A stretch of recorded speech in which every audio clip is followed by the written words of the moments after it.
Doença de Alzheimer. Como comunicar-se melhor com o paciente.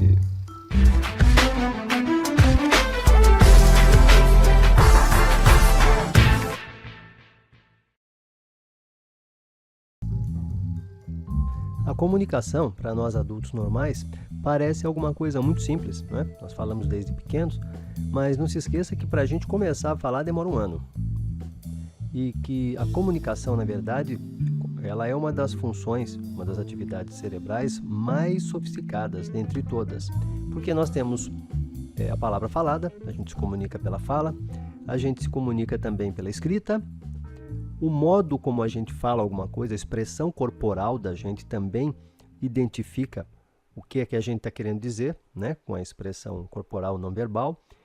Enfim, existem várias formas de comunicação, comunicação digital, etc., que mostram, então, como é complexa essa nossa característica que só a espécie humana tem de comunicação em alto nível. As outras espécies também se comunicam, mas é um outro tipo de comunicação mais simples, através de hormônios e outros sinais, né, o canto dos pássaros, etc. Mas a nossa forma de comunicação é muito sofisticada. A nossa expressão oral e escrita, elas são tão sofisticadas que, para você ter uma ideia, ainda é complicado para o computador conseguir entender o que a gente fala e transformar aquilo em palavra escrita. Essa mesma dificuldade para o computador ocorre em relação, por exemplo, à interpretação das expressões faciais, dos comportamentos corporais. E na doença de Alzheimer, esta comunicação não verbal, ela se torna muito importante, a comunicação da linguagem corporal.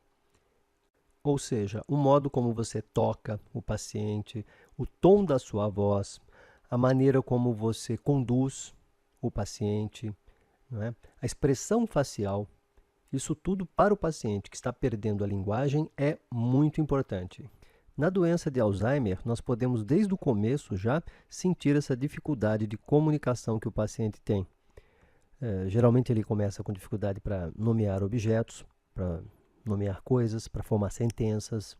E depois, mais para frente, ele começa a ter dificuldade, um pouquinho mais para frente, de entender o que lhe é dito, de guardar e poder processar as ideias que são transmitidas pela linguagem de outra pessoa e pela sua própria linguagem interna.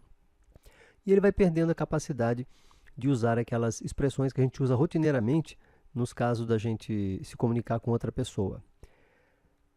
Chega um ponto, né, mais para frente, na evolução da doença, que a pessoa realmente ela entra num mutismo. Ela para de se comunicar, ela não consegue mais se expressar através da linguagem.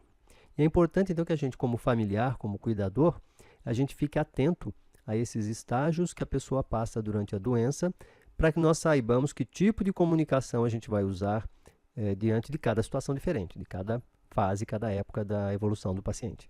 Ocorre, às vezes, do filho, da filha ou cônjuge acharem que a pessoa está ficando surda, que ela não entende ou que ela faz aquilo de maneira proposital, não é? Então é importante estarmos cientes, a família tem que tomar consciência, o cuidador, que este é um processo dentro de uma doença, que o paciente não faz aquilo porque quer. Ele sofre uma dificuldade em que ele não consegue mais processar a linguagem.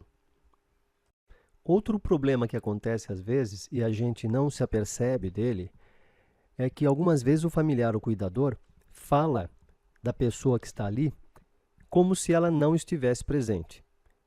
Depois que a gente nota que a pessoa tem uma certa dificuldade de responder, algumas pessoas têm essa tendência de não perguntarem mais, não conversarem com a pessoa, de falarem da pessoa como um ausente.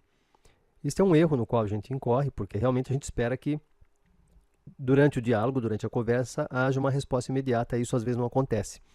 Mas nós devemos sempre nos dirigir à pessoa, conversar com a pessoa, interrogar a pessoa dentro da sua limitação, para estimulá-la e para que ela sinta o respeito, o carinho, porque embora ela não, muitas vezes, entenda mais o que se diz, ela já não tem mais condição de entender, ela pode ser que ainda entenda os sinais.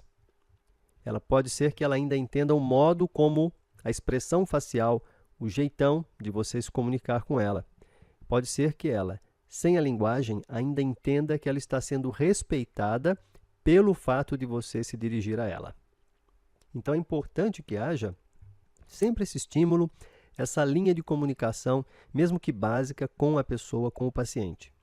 Portanto, no começo da doença, a comunicação é mais fácil. A comunicação é normal, a conversa deve ser olhos nos olhos, a pessoa deve sentir-se respeitada. Inclusive, existem muitas pessoas que tiveram uma vida intelectual muito produtiva, que são muito inteligentes e que têm uma capacidade melhor de enfrentar situações difíceis. Essas muitas vezes acompanham, inclusive, o processo da doença, cuidando dos seus negócios, orientando a família no que ela deseja para que tudo corra da melhor maneira possível com a evolução da doença. Existem outras pessoas que a própria família escolhe não contar o quadro, não discorrer para a pessoa sobre o quadro, porque a família às vezes acha que a pessoa não suporta aquilo. Aquilo será pior, causará uma depressão. Então, muitas vezes a família prefere guardar aquilo para ela e não colocar para a pessoa, né? De qualquer forma, a comunicação deve ser sempre direta, mostrando respeito pela pessoa, mostrando consideração. Um problema é que, com o evoluir da doença, o indivíduo começa a tornar-se repetitivo.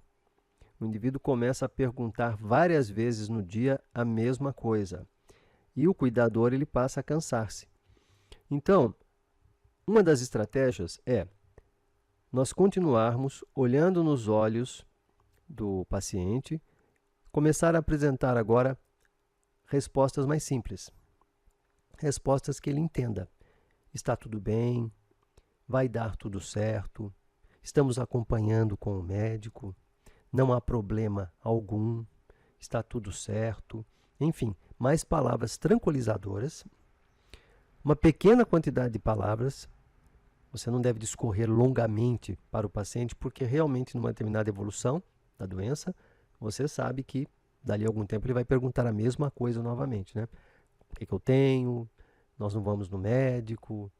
E com a evolução da doença, quem é você? Onde eu estou? Então aquilo deve ser respondido de maneira bem sucinta, mas o paciente não deve ser ignorado. A resposta tem que ser ainda de maneira adulta, nós não devemos infantilizar as respostas que dermos para o paciente e sempre falarmos devagar, sempre num tom macio de voz, em que o paciente se sinta confiante e, às vezes, deixando a velocidade das palavras bem lentas, falando uma palavra de cada vez, para que o paciente possa compreender e processar o que está ali sendo dito. Lembre-se que o paciente está com medo, está fragilizado. Eu gosto às vezes de contar uma historinha para os familiares, para que ele entenda o que é que se passa muitas vezes, o que deve se passar na cabeça do paciente, que eu também não sei, mas eu suponho que é assim. Imagina que você deitou, dormiu e você está tendo um sonho ou um pesadelo, no qual você está numa casa que você não conhece, cercado de pessoas que você não conhece, e cada porta que você atravessa leva você para uma sala totalmente diferente, uma sala totalmente estranha. E se você passa por uma sala, não gosta do que vê, se assusta ou vê pessoas estranhas ali, e tenta voltar para a sala onde você estava, quando você volta pela mesma porta, você já está em outra sala totalmente diferente, com pessoas totalmente diferentes. Se você tiver muita coragem, se você superar o medo, você vai chegar num desses estranhos e vai perguntar: quem é você? Onde eu estou? E o que a gente ouve muito dos pacientes, principalmente no finalzinho da tarde: eu quero ir para casa. Esta não é a minha casa. Então, diante deste quadro, nós devemos entender que o paciente não está bem e, usando a linguagem, tranquilizá-lo. De que forma? Falando baixo, como já disse, falando lentamente e nunca nós devemos usar tom de voz alto e nem gritar com o paciente, porque isso para ele, num estágio médio de evolução da doença, é extremamente assustador. É só você lembrar essa história do pesadelo. Você entra numa sala que você não conhece e você tem alguém ali gritando com você palavras que você não entende. Então, sempre usando um tom leve de voz, usando a musicalidade da sua voz para acalmar o paciente e, se possível, com um sorriso. E na comunicação corporal? Evitar movimentos bruscos, evitar gestos enfesados, evitar atitudes agressivas, muitas vezes impensadas ou sem a intenção de fazê-las. Às vezes a gente é um pouco mais brusco, a gente pode empurrar o paciente sem querer ou levá-lo mais rapidamente para uma cadeira porque ele demora mais. Isso é extremamente contraproducente. Você pode irritar o paciente, que pode, por mecanismo de defesa também, tornar-se mais agressivo. Então, movimentos bruscos devem ser evitados, sempre movimentos mais delicados, para que o paciente não fique com medo de você e não responda de maneira agressiva também. Se a pessoa estiver no começo ainda da doença, você pode ajudá-la criando roteirinhos, escrevendo mensagens em folhas de papel que devem ser entregues ao paciente. Ele deve escrever e checar o roteiro de atividades que ele deve fazer naquele dia.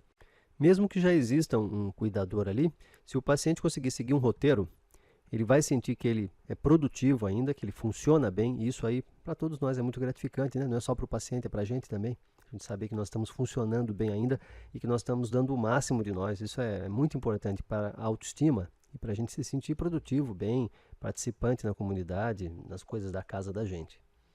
Se o paciente estiver agitado em determinado momento do dia, uma outra linha de comunicação também é nós tocarmos para o paciente aquela música que ele sempre gostou, mostrarmos aqueles vídeos antigos da família, porque nós perdemos primeiro a memória para fatos recentes.